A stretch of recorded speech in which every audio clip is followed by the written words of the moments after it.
Hi, and welcome back to the Drama Coach podcast. Today, I'm joined by Audrey Elizabeth from Elites Creative, a talent agent and public presence strategist. She brings a valuable perspective across training, theatre schools, and talent representation. Audrey has over 20 years' experience working with young performers and runs a talent agency, so she sees the industry from multiple angles. In this episode, we focus on well-being, what that really means in practice for young performers, and how that links to training, auditions, social media, and building a sense of identity within the industry. As always, this is about building confidence, understanding, and realistic expectations, whether you're a young performer or a parent supporting one. So let's get into it. Audrey, it's lovely to have you here. I feel like we've got some great conversations starting already before I've even hit record. Would you like to introduce yourself and tell us a bit about your work? Yes, thank you so much for having me here. I'm really excited to dive into all the topics that you've just mentioned there. But yeah, my name is Audrey Elizabeth. I'm originally Irish, but I'm based here in the UK.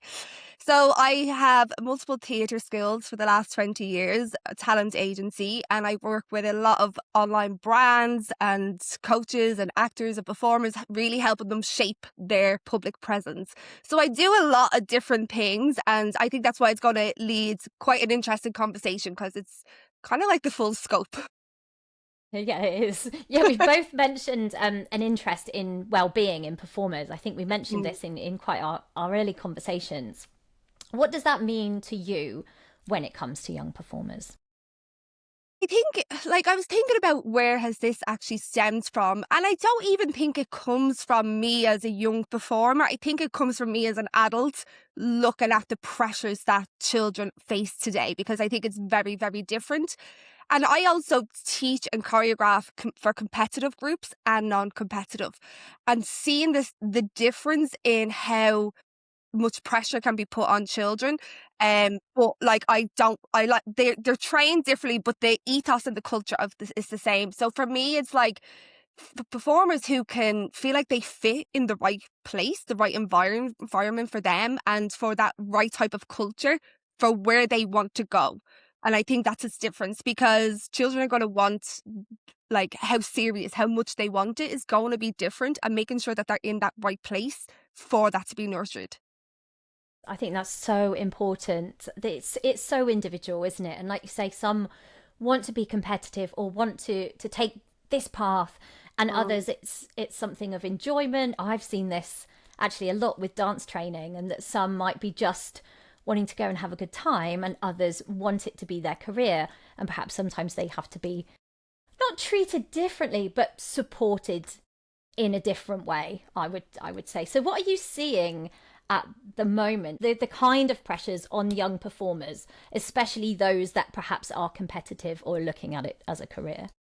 I think time constraints is a massive thing right now. I don't know, I hate even bringing up the whole COVID thing, but I feel like since then, academically, there's a lot more pressure I'm finding with my young people. A lot more pressure, a lot more things to get done within school, outside of school. So added on their extracurricular activities and, the more serious training as well, I think the pressure for them to do it all and do good at it all is insane.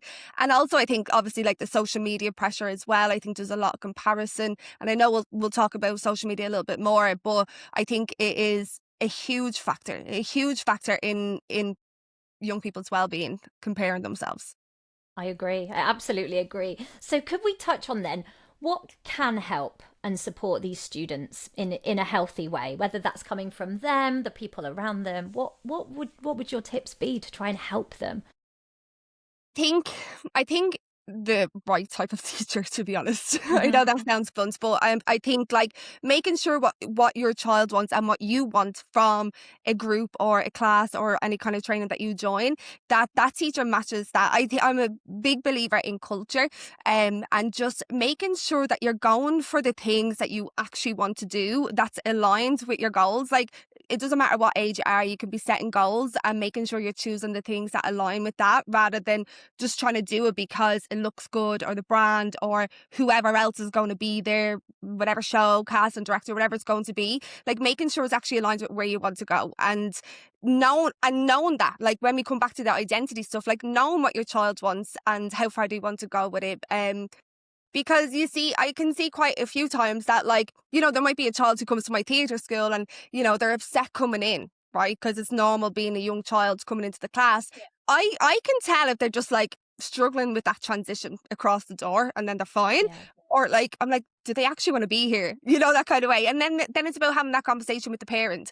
So I think that's really helpful, is finding a place where the coach, the teacher, whatever it is quite open to seeing each individual child for the person that they are. And how could parents look for this in a training environment? What are the kind of telltale signs that environment, that culture is right for you or your child? I think communication, like how the teacher, trainer, director is communicating with you as the parents, but also, more importantly, to be honest, with the child. Like, are they seeing them as the child that's walking through the door for the age they are? Because I think when a child is really talented and they're getting these jobs and opportunities, they can sometimes be treated older than what they actually are. Yes. So I think, like, outside of the talent, treating them at the age they're at. Brilliant. I really like that. So from an agency perspective, what do you notice about, you represent young performers and adults, don't you, yeah, in your agency? But what do you notice about the young ones that are coming through now? You've mentioned sort of COVID and era. Is there anything specific that you notice? Something that I'm noticing that I love is triple threat training. Like, I am just so blown away by the talent that's coming in and the interest across all three disciplines. Like, it's incredible. And I'm not saying like everyone should do that. If you have a strong preference, that's fine. But I think for young people, like, having the skill set across the board is just incredible. And if you niche down in the future, that's fine. But that is definitely something that I'm noticing that I absolutely love. I don't know how they fit it all in. I see some fantastic performers, like you say, they can sing, they can dance, they can act, they can do it all. And that's amazing at such a young age. And like you said, then they can pick their path after that. So that's brilliant. What would stand out to you in a positive way in a performer that perhaps wasn't a triple threat, if you're looking for something in an actor, a dancer? How they take up space is my biggest thing. Is like, aside from the talent, and I talk about this in my content all the time, like, you're not just a little list of credits to me. Like, I love to see how you take up space and hold yourself and, like, present yourself, even if you're going into an audition and you're about to say your name. Like, I think there's a clear distinction. Like, when they're doing their monologue or whatever it is, it's so good, they're so talented, but like, as themselves, they're like looking down and, is this video podcast? Like, I'm doing the actions here, they're like, yeah, no, it will go out on video as well. Okay. So some people listen to it, but it will be on YouTube, and yeah. I think Spotify. So like, you're punching down, and I think that's a massive difference in how you see yourself and how you show up and how you take up space, regardless of the discipline. And I think that's hard as an adult. We all put on these masks, don't we? And I'm much more comfortable as the drama coach than I am as myself, I think, sometimes. Or certainly as myself as an actor. I love to play a character, but if I have to be me, weirdly, sometimes that is the hardest part, and I don't know how we get over that. This is a huge part of my work. I'm actually writing a book about this called The Psychology of Being Seen. Like, exciting. Keep me posted. Yeah, and because I'm fascinated by this. Like, I work with incredible, talented, amazing people who can perform in front of thousands and thousands, and then, like, really struggle just to, like, say a name at an award ceremony or something. It's crazy. But like, it's just a new layer of vulnerability, isn't it? It's like exposing yourself. You can't hide behind the skill or the talent. Definitely. And I think if they can learn that as a child, that's going to stand them in good stead, isn't it? If they're just used to that, then perhaps it won't be a huge issue if they are going into this industry for them to be themselves. Oh, that's really exciting. Keep me posted on that book. Yeah. So where is this pressure and expectation, both to be a triple threat or to be yourself? Where is the difference of this kind of pressure, and where is the line between this pressure and confidence? Where does confidence come into performance? I'm sort of mashing up two questions here, but hopefully it'll give you something to spring from. Yeah, like how can we bring out more of their confidence with Mm, talent? Well, what I like to do from a teaching side is I give my students a lot of input, and even if they're younger, I'm like, "What song do you want to choose for the warm up?" And things like that. Again with the culture, I'm just realizing that is really a true line of my theatre school is like what brilliant. kind of culture we create. So yeah, I just think seeing the child as an individual rather than part of a big group, like letting them feel seen. If I see someone who may not be the strongest, but like has really, really tried, I will make a point of being like, oh my gosh, like I saw you try today, you're incredible, well done. Things like that. Like if I don't know if that's beneficial for parents, like this is more to help teachers. Mm. Yeah, I just think it's I given think that them. is beneficial to parents, though. Sorry to interrupt you for those parents listening, because again, they need to know what they're looking for. And Yes.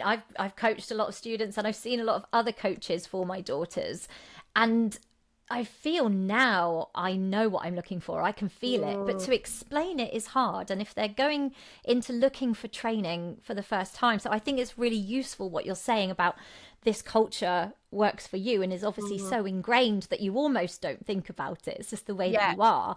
But I think for parents to hear you talk about that will give them their own nuggets of advice in their minds that they're sort of looking for and feeling.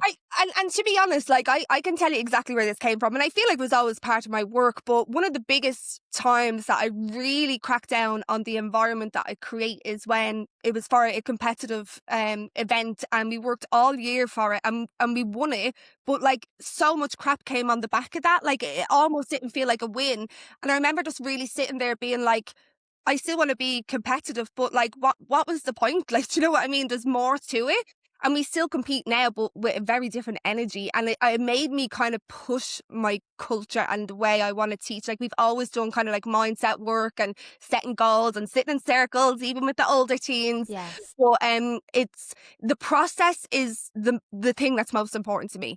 Not the film, not the show at the end, not whatever it is. The process of bringing it to life is what I love, and I want to pass it on to my students, that they're not always just chasing the end thing.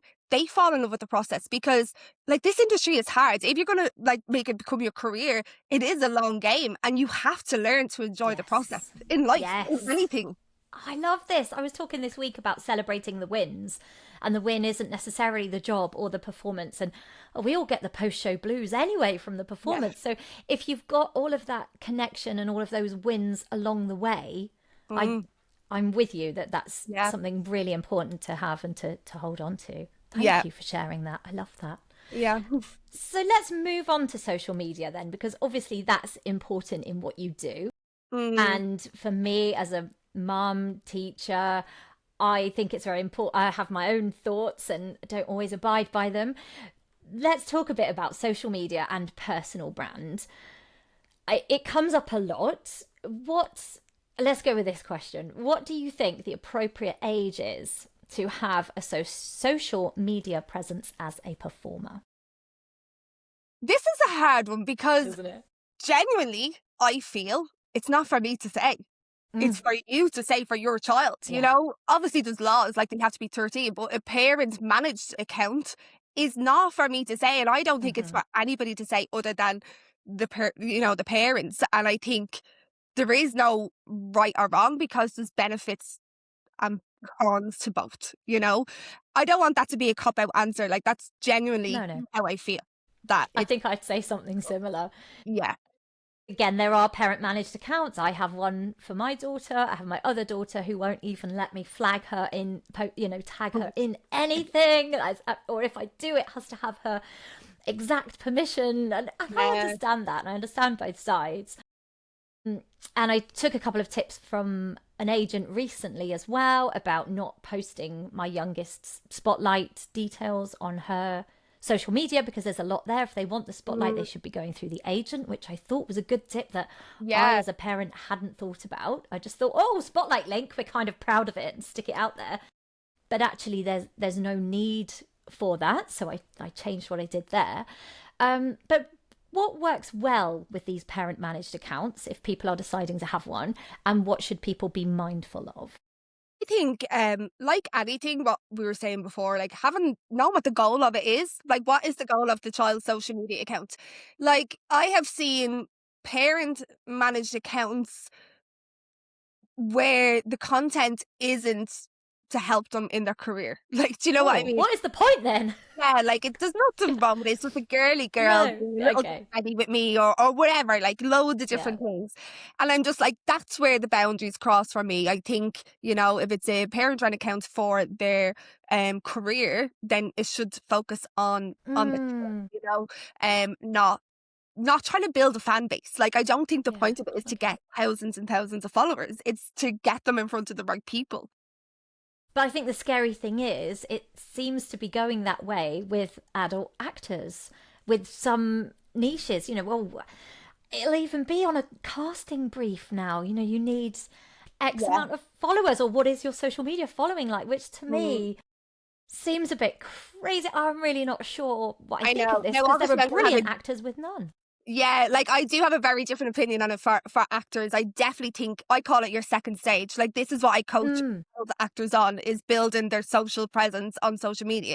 Because I do think my whole career changed because of social media like 6 years ago. And I always say like there's opportunity out there that you don't even know exists yet Mm. because of social media.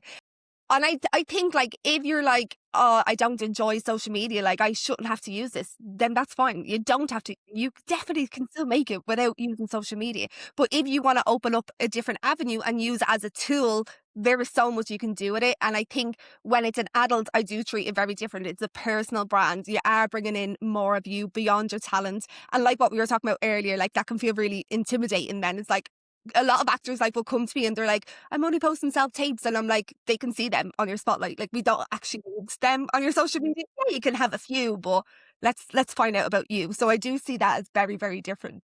I think that's really exciting. If an actor wants to lean into that and, like you say, enjoy it, there's no point. If you hate it, if you dread it, like we really shouldn't be doing anything we Yeah. hate, should we? Like Yeah. regularly. But if you're leaning towards it, then how exciting that there are people like you there who will help them build it and get the best out of it. And I've really enjoyed, since being on social media more as the drama coach, the connections I'm making, like with yourself.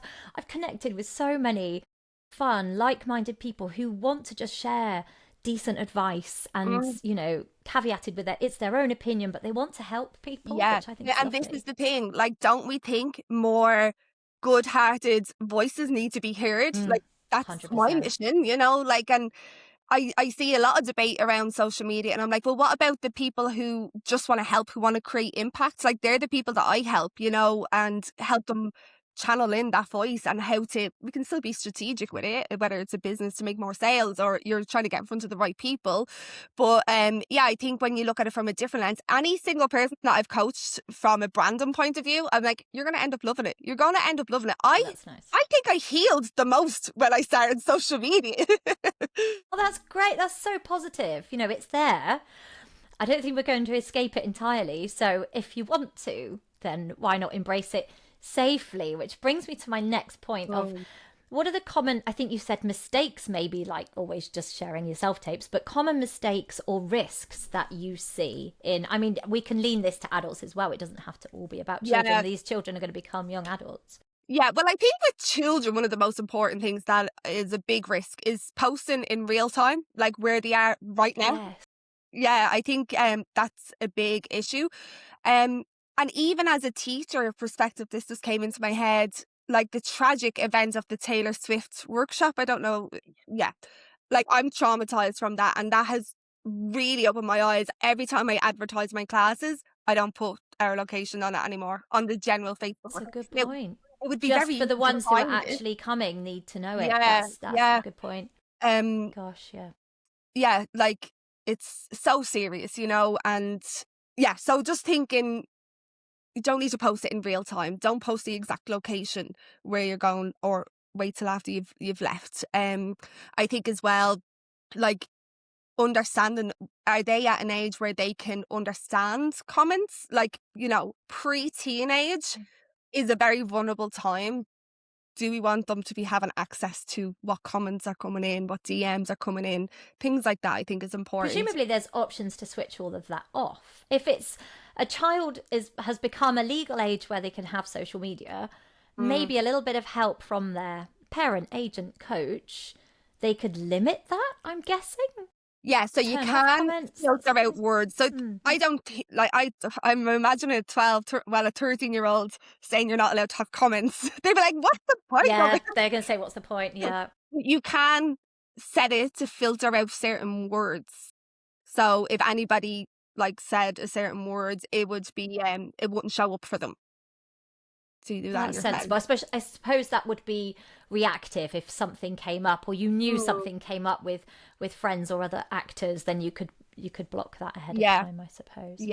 That's interesting. From an adult's point of view, like some of the risks or some of the kind of mistakes that I see is kind of what I've been saying, like very performative, where it's actually the opposite. We want to try, and it's another skill to learn and train, is to show up as yourself, as much of yourself as you can, and that will come with time. Like I look back at my old content and be like, I don't even sound the same. Like I'm literally like high pitch and like da, da, da, da, da, I'm so nice. And you've just become comfortable and confident in front of the camera then, I presume.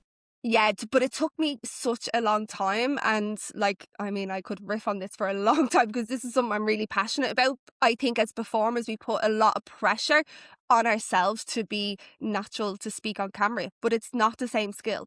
Like, there's no feedback from anybody, so that's like one of the first things. And I remember actually I host like a lot of Zoom calls, trainings, and I'd crack a joke and you wouldn't hear people laughing back because everyone's on mute. And I remember the first time I spoke on stage, like in as myself, not as a performer, and I said a little joke, and when I heard them laugh back, I got a fright. I was like, oh my god, no. It's so weird, it's so backwards. Well, that's the wonderful power of in person, isn't it? That is really lovely. Yeah. Oh, nice. But yeah, you weren't used to it because you got so used to it. I know, and I remember being like, isn't that wild how we just adapt to our environment? So yeah, I think for adults, just getting comfortable with showing a little bit of yourself, and that doesn't mean you have to show every part of yourself. I call it like scenes. Pick scenes of your life. You get to decide what people see. You get to decide what vulnerability you want to share, like, you know, and what journey you want to bring people on. And if that's only based on your performance, your career, like, that's okay. But we can get creative with how we can still bring people in to get to know you beyond your talent.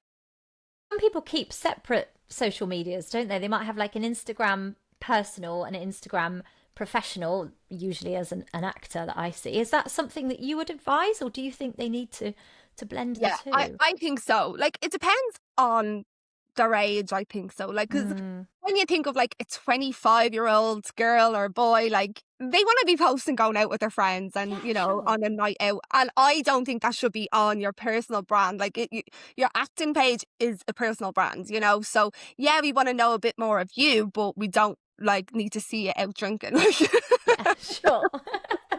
Maybe the highlights, maybe the nice tears at the beginning and not the rest. I don't know. But it's something I think I kind of learned this myself. Like, I was probably 23 when I went on social media. Shows my age now, like 2 decades ago. But I remember like being Gosh, you look so youthful. I'm 41. Oh my goodness. You're great, maths. Oh, you look great. When I went on social media, like I was like in early 20s, I didn't have that cop on to be like, oh, I shouldn't be posting that because some of my students might see this, you know. So I think it's very important, like, where you're at with your capacity to keep your acting separately, so that whatever you do in your spare time can live over somewhere else where all just your cool friends see you. That's really smart. I like that. So the next question was going to be about talking about how we could use social media in a positive and healthy way. And I feel we've already touched upon that. Is there more you'd like to say about how people can use it in a positive, healthy way? Yeah, I do think we feel like we touched on a lot, but I think, like, for adults, like, I feel like I'm going to do this with both questions. Sure. No, I appreciate that. Yeah, I think for adults, like we were saying, like, most likely you're attracting good people who want to help, and just sharing your knowledge. Like, your knowledge is enough. You don't have to have all the answers to everything. all you need to be is a couple of steps ahead of somebody else to be able to help them. You might have just done it that's really yesterday. nice. You know, you might have just learned how to send a self-tape yesterday. Recording a video on that is going to help somebody else. And I just think when we think of it for that way, like, people aren't coming out to get you or question you or quiz you on you saying that you're in, like, you don't have to have all the answers. So I think that's really important. And then I think for young people is just like, limit how much you consume, because Yes. comparison is just, you know, it can be We all do it, don't we? Yeah. yeah, it's really bad. Like, I'm actually trying to put myself through a challenge now not to scroll so much, because you just don't notice you do it. Like, you know, time just goes by. I was a little bit late for this call. Oh no. I can find that though. I'll scroll with my drama coach hat on. And I don't know, there's something cute about cats or daughters, and I go to like it because that's me. And I go, oh no, hang on, I'm looking for actors, agents, creatives, you know, that I'm supposed to be connecting with. I'm not supposed to be looking at fluffy ducks or whatever. Yeah, I know. Like, So I went on trying to do some work, and yeah, would get distracted by myself. So I can see that tear between TikTok. the two. Like, I feel like TikTok is worse for that. It kind of, the TikTok rabbit hole, like, it's doing its job. It's giving you exactly what you want. So yeah, as a creator, like, if you're creating content, I do try to be very intentional about why I'm on that app. You know, that kind of Me way. too. Yeah. But then, like, I'll be like, at the end of the day, I'll have a little, right, this is my scroll time. That's how I try manage it anyway. Sounds very sensible. So let's talk more about identity and mindset, because this is your strong point. You speak about, I really enjoyed reading your bio on TikTok actually, and you speak about being famously yourself. You mentioned this earlier. Amplify your work so it's felt, represented, remembered and chosen. So I liked reading that. That felt really exciting. Tell me what that looks like in practice for ideally a young performer, but you can include adults as well.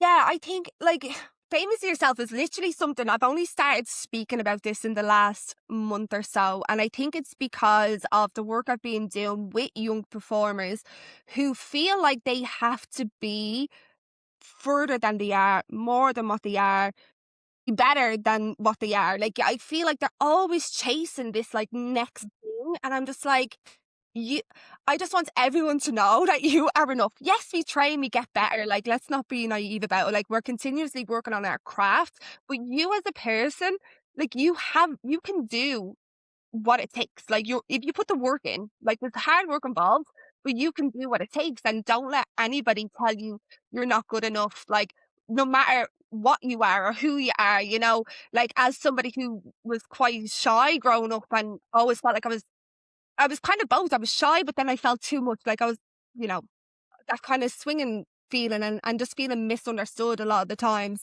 That it's really important to me that people feel when they're working with me that, you know, they are enough. They can improve and keep working on it, but who they are is enough.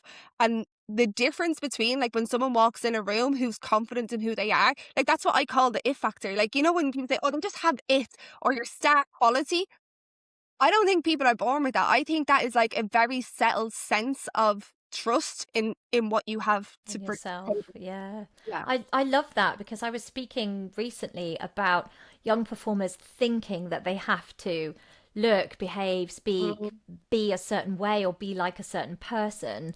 I was trying to say, you're not, you are unique. You know, don't change. Obviously be clear, be intentional, but don't change you, embrace you. And I think that links quite nicely. It just trying to encourage these people to love themselves and appreciate themselves and not hide away. And it takes work, like, you know, it doesn't just happen. And, like, if you're a parent listening to this and you might be like, oh, well, my child is confident.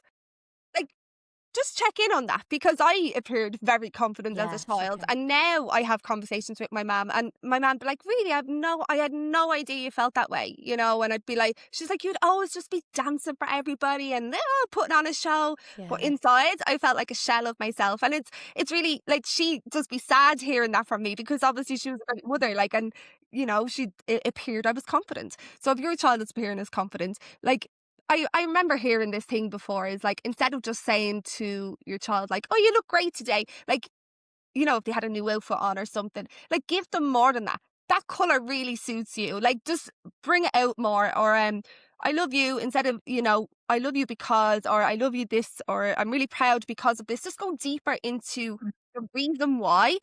So it doesn't sound generic in their heads, especially, you know, like hormonal preteens, like yeah, we want to be just going a little bit further. Like I have a stepson that lives here with me, and you know, I'll say things to him like, instead of just saying, "Oh, you're really kind," I was like, "Oh, I really appreciate that you just went the extra mile to put the straw and the ice in that cup." Like I really drag it out, but I do think it has. He'd be like, "Oh, thank you," and he starts to Yes. see himself as kind rather than just being told he's kind. Because I do that, I'm going to take that away from today. Thank you. Because I can be, oh, you're really kind, or you look really pretty, or whatever it Yeah, is. And I've even had back from my eldest, well, you just say that because you're my mum. I was like, you did really well. That was really good. You just say, no, I'm not, because like, do you not know me? I'm saying it yeah, because I mean it. I always say it because I yeah, mean it. But I think you're right. If we just, as parents or step parents, just go that level deeper, or carers, you know, obviously we don't have to be parents, but just mm, adults looking out for, and that might be teachers or coaches, just adults looking out for young people to just, like you say, go that little bit deeper, go that extra mile. Don't leave it at a generic comment. Give a reason for that comment, and maybe that would just seep in for them a little bit more. That's yeah. beautiful. I'm going to take that. Yeah, I Thank love that. you. I love that that resonated. I do this in my theatre school as well. So, like, the end of last competition season, I wrote them all like an individual note, and I really like sat there and was like, right, what's something really positive that's unique to this person? Can I say? Like, it took a while, but we got there, Were and they I physical notes? They could take it's them sort of like away. Oh, I handwritten could notes in a stick them little on their mirror or something. It was actually really fun. If any teachers are listening who wants an idea, we had a load of helium balloons with an envelope attached, and they had to go in and find their name and then open it up. Like it was a lovely thing. But all the parents were like that, you know, if we run anything, that's something the parents say. It's just so clear how much you care about these children. And that's what's important to me, is that they know how much I care about them and their well being overall. That's really beautiful. That's lovely. Oh, I wish I could come to your classes. Oh, That sounds marvelous. you see, like, no, she's not like that at all. I'm not only joking. I mean, you have to, as a But, teacher of performing arts. I've definitely yeah, shouted at students before, but you know, I think it turned out that their parent was in the room as well. I I think hate I absolutely. I think I was directing about 80 of them, and I was like, "Oh yes, yeah, stand like up! it's I've a told you to job. sit down." Oh, hi, mum. But I was justified. I was definitely Yeah, justified. definitely. But Like, you know, we have the balance, don't we? We yeah. need to have the Yeah, like balance. I would be strict, like, and it's a competition school as well, and that's what I mean by meeting them where they're at. Like, what is the group for? So even though it's a competition team, one of them, like it's those pockets outside of training that they know I care about them. And then in class, we're like, no, come on, let's Yeah, again, focus you and know, go. Yeah, yeah, and absolutely. yeah, I think that's really important. I feel like I forgot what the question was now. I think we were sort of wrapping up from talking about identity, mindset, and what Right. helps identity and confidence. And so I think what you're onto there is they know what they're going to get from their teacher, their coach, that it is going to be strict in the Mm, studio, yeah, in the environment, but it's with love and with care, and that you see them as a whole person and are trying to yeah, encourage them to just to be their best version of their self. I yeah, think that kind of sums up what we're both yeah. pushing for. So let's talk about auditions then. So we've talked a lot about training Mm, and trying to find the right training, which I think just has to come down to the gut feeling of the parent and the child, and not being afraid to leave. I've learned this as an adult. I was always a sticker.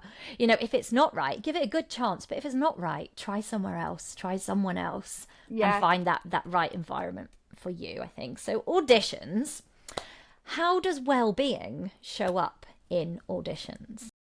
I think like what we were saying as well, like when they have that confidence in who they are beyond the role, that's going to show up in their audition and their prep. And I think the best way to get confidence, like if I think about, okay, when have I felt the most confident in an audition or in a performance? It's when I knew what I was doing inside out. And actually, I follow Hannah Lowther, you know, that's in Legally Oh, Blonde. yes. I I love only it. just realised yesterday that she had a podcast. I was like, how have I not Yeah, realised this? so Yeah, good. brilliant. So I've started But I've listening. been watching on YouTube. She does like a each week of Legally Blonde, what a vlog. Why could I not remember that name? But when it was in the rehearsal process, because you don't get much time to put on these big shows, like, and I remember saying something that really stuck with me. That I was like, that's a better way of explaining what I mean. But basically, she was saying, oh, like I know the steps, like I know what comes next, but it's not like embedded in me. It's not. Yeah, it's not in the body. Yeah, Yes. And I yeah, can feel that with lines. I can know the lines, but they're not in me. And it's only when they're in you that you can play and truly perform, I think. yeah, yeah. So that, I think, and that's going to like settle a lot of confidence and go in as your true self, bringing what you have to deliver then. I think the complication becomes if an audition comes through quickly Yeah. and you've got to make, and it can't be in you because you haven't got time to Yes. make it in you. So you just have to go, it's not, and I'm going to do my best to still be myself and relax about it, because what more can I do in this time? Yeah, exactly. I think a lot of people put so much pressure on themselves. I just, my message to the world is like, give yourself a bit of grace. Like if you have like a 24-hour turnaround, obviously you're not going to like embody it fully, you know, and be like, I've done the best I could with what I had at that time. I feel like we put so much pressure on ourselves throughout life, throughout our careers, throughout social media, throughout everything we're talking about. And I just think, give yourself a bit of grace. You're a human And you're being. doing And what you're enjoying, aren't you? yeah, Supposed to be. So yeah, if it's not like, try to enjoy it. Otherwise, yeah, what's the point? yeah, Yeah. yeah, for sure. Like I just think, I think the right thing will happen for people. Like, I truly do believe that. Like, yeah, people get lucky breaks and social media has a lot to answer for and all these things, but the right thing will happen for you. And and another thing about auditions is the cast and directors are on the other side of that, wanting to find somebody, not to I put people say this. down, you know, like they're Yes. wanting to find the right person. Yes. Even Yeah, when this is a school audition and you're into drama, I've been on that panel and I'm like, please just chill. It's only me, and they're all yeah, terrified of me and the music teacher. We want you to do your best. We want to cast you. We are yeah, on your side. And the same goes for a performance. Students especially freak out when it's in front of their peers. They can do it for yeah, strangers, but as soon as their peers are in the audience, and I get that. But yeah, again, we've picked something that we enjoy. Try to just go, the audience are on my side. I teach this yeah, for public speaking as well. They're on none of this business about imagine them in their underwear. Like, what a waste of yeah, imagination. Just imagine they're on your side, because they probably are. And to yeah, just yeah. relax. I And mean, I it's always easier say, said than done. yeah, like I always say to my students, like if you're feeling like shy and apprehensive and don't go full out, you're giving them something to say, because you're not True. as strong as you could be. If you perform it the way I know you can, you're going to be incredible. You know, like they're holding themselves back and not doing it as good as they could do it, which gives people something to say, that not that they're Good there point. to say. Yeah, it's so true. Like, you're holding yourself back.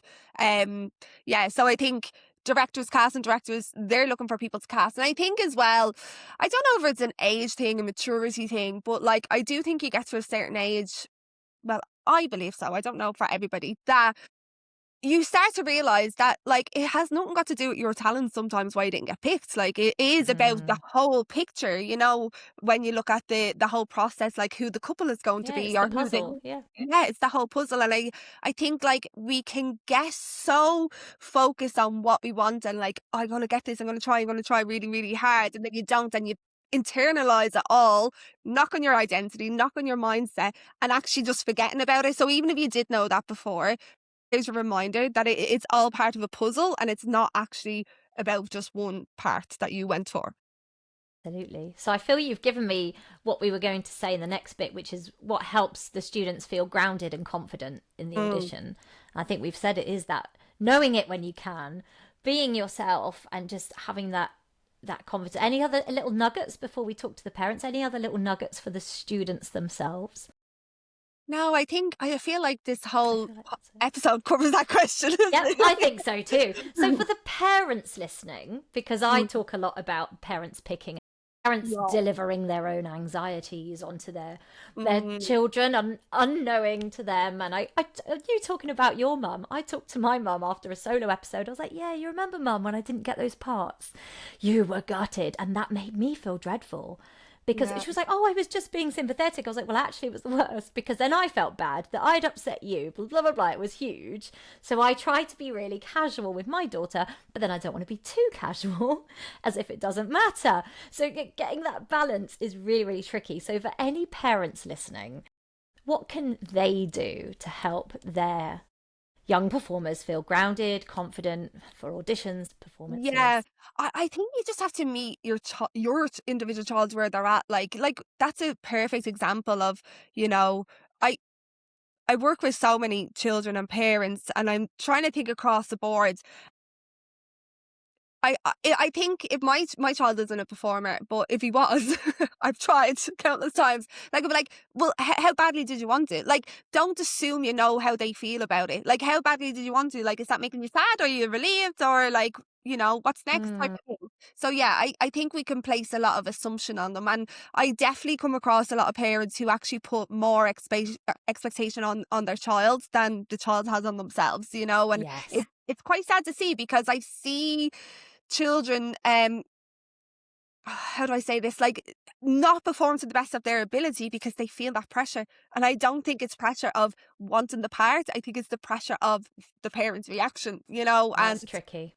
yeah, it's like, that's not what we're about. Like, not what we're about at all. So yeah, I think from a parent's point of view is understanding where your child is at, meeting them where they're at, and also understanding that it's a long game. Like, there is no quick wins. Yeah, like you might get a lucky break here and there, but it's a long game. Like, actually, watched a video the other day. I can't remember who it was. It was on TikTok when I was scrolling, and she was saying that she's in LA and she was living with two famous actors, and the biggest realization she had was, like, they have been in blockbuster movies and their I life. watched this too. Did you repost this? I'm sure Or I've maybe I seen this did. like yesterday.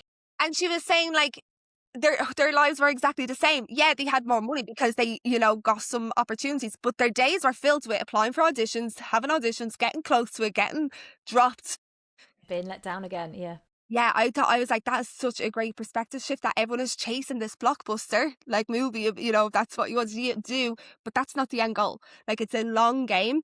Um, and one of the things I actually think, I don't know whether, I remember thinking about this when I saw one of the questions, that I think social media is helping with this. Like, I've seen some Facebook group for parents, talking about agencies. I think that's great. Like, let's talk about different agencies. Especially bringing up red flags and warning people of things that shouldn't be Yes. there. Yeah. Now, we're a brand new agency. Well, in January we launched, but it has taken off pretty fast. So we're not in the Facebook groups yet. But if anybody listens to this and wants to mention, I'm only joking.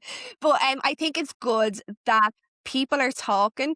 But I do also, when I see things like, a parent might say, "Oh, she's been with this like agency for 3 weeks and we haven't had a call back yet." And it's like, you can see their parents be like, you need a little bit of sense of reality here. Yeah, they need to know the expectations. Yeah. Yeah. So I think social media is helping with that, like, parents' view on the industry. That educational, that realistic expectation Yeah, because if is you've helpful. never been in it, how would you know? I'll be like, well, of course there's this and that, but I have more insight than others. So yes, unless you're educated and informed, then you can get frustrated, and then your child's going to get frustrated. So Yeah. I think education is the way, isn't it, for that one? Yeah, get on those Education. Facebook groups. Some of them are really good. Yeah, yeah. I've started to come into a few now.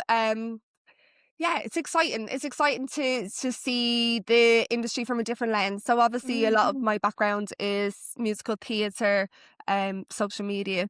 So the acting industry, so the agency isn't just me, it's in partnership with Tracy, and her background is acting and coaching and stuff. So we've come together. So I'm kind of seeing a new insight to a lot of things, which I absolutely love. But it's good because I'm bringing my expertise that is completely different into it. So it's opening up bigger conversations, which I love. And I think I saw you again talking on TikTok about that, about bringing two different elements. We're so used to, oh, I'll work with them because they're like me, which feels like a nice, safe idea. But again, you can see this in child partnerships when they're acting together and things. It's really magical and fun to see two different elements come Yeah. together and work together. I love that. It's a Yeah, bit yeah. off topic, My but about working with Tracy, yeah, that our yes, skill sets are so differently. Yeah, for sure. Like even like the fact that she's not on this any of the content is like a clear example of that. But she's like works closely with our talent on a roster, you know. So it's yeah, it's really good. awesome. Okay, expectations. Ooh, so we've talked a lot about sort of the pressure and parents. How do you help families manage the expectations in this industry? Mm. How do I help? Well, give me some And then the context. second question is like support systems. So that will link into that. Sort of what do you have or suggest or do or say or put into place to support and manage these expectations of this very difficult industry? Yeah, so well, within the agency, we have it's called the Elite Room. So we have quarterly calls with our clients. So we come on, and it's like a networking opportunity for other clients within it, and also just the opportunity to share wins and talk about like what's coming up for people. So like for adults, we definitely, you know, having that right network around you. But for parents, I just always think clear communication. And you know what? I think it might be interesting for parents to know this from a teacher's perspective, that we worry about what the parent is going to think of something. I shouldn't say we. I Yep, I've done that too. we think, oh my gosh, like I am dreading having to tell them that this rehearsal has to change from 10 o'clock till 11 o'clock because of them. You know, it could be something so small. And I don't know whether parents know how much we like think about that and understand how that changes your family plan. But like we've got 100 kids to try Yeah. manage, you know. And so I think this podcast, like this needs to be out to more people. Like I love what you're doing here, and then like helping parents understand and have like, you know, have good expectations is actually part of it, is understanding the other side of it, you know. Yes. Yeah, just understanding the other side of it, and just read the letters. Yeah. Read the letters. I mean, we're so lucky with the groups that my children are part of, both dance and theatre wise.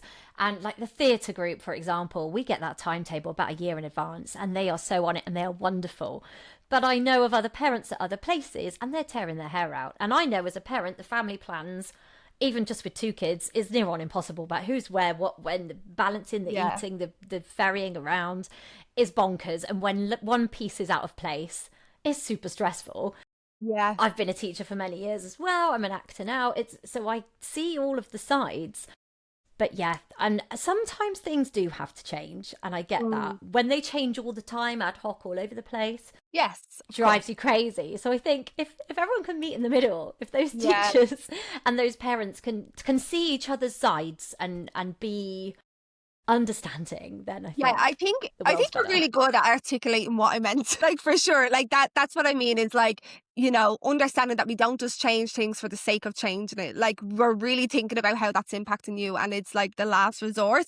And meeting, like just seeing each other and knowing that we both want the I thought you were gone then. No, I had low battery and I realised the whole time the plug had been in the wrong plug. So yes, I do think I do tend to summarise. I think that's the teacher in me as well. I love it though, because I'm like, it makes me know whether my point landed or if I need to say more. So I really like that. Perfect. Good. Right. I'm terrible for interrupting as well because I get excited and want to say more and want to tell you that I'm on your wavelength. So we've talked about expectations and managing them. And I think, yeah, we've said if parents and teachers know a little bit about each other's sides, then it does make things a little easier. So what is the sort of biggest system that you have that makes a difference? So you've got all these beautiful little things like your notes to students at the end, obviously checking in with your clients. What is the system that makes the biggest difference? For our theatre school is, again, it's just like clear communication. I love what you were saying, a year, what's say, a year and a half in A advance. year in advance, yeah, and they follow this when you've been with them a year or so. They follow the pattern, and you kind of know when the show's going to Yes. be and which nights they're going to do. Yeah. Yeah. Really helpful. So some of the things I do is like when it's something new is I will do it in video form because I like them to Brilliant. see and just, this is what we're doing, this is what we're going to, this is what you can expect. Just having clear kind of like this is what is expected from you before you sign up is a huge thing for me, because I don't want to get them in on the premise that, it's a low cost event when it's not going to be a low cost event, or something like that. So having that clear communication is a great system. We have a WhatsApp group, but also in terms of the agency, like I was saying, we have those clients check-ins and really getting to know each individual person. With the younger people, what we are going to be doing is like doing actual workshopping with them. Because we're quite new and we took in adults first, so we've only started taking children in the last 2 months, I want to say. Yeah. So so we're excited to bring those together, because I think it's a great opportunity to, when they land an agent and they're like so excited. I want them to be like excited for each other as well, because Yes. it's that the teacher in me and that like culture and all of that. Like I want our agency to feel like everybody is part of it and it's not like a competition between clients, Oh, I really like that. It sounds lovely. And you can nurture them.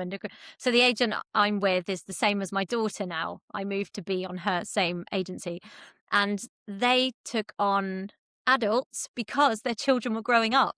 So they didn't want to lose them and leave them. So they were the opposite and started as a child agency. I was like, well, lucky for me. But it was, I thought that was really beautiful that they didn't want to let them go. This is how my brain works straight away. I'm like, imagine the content they could create.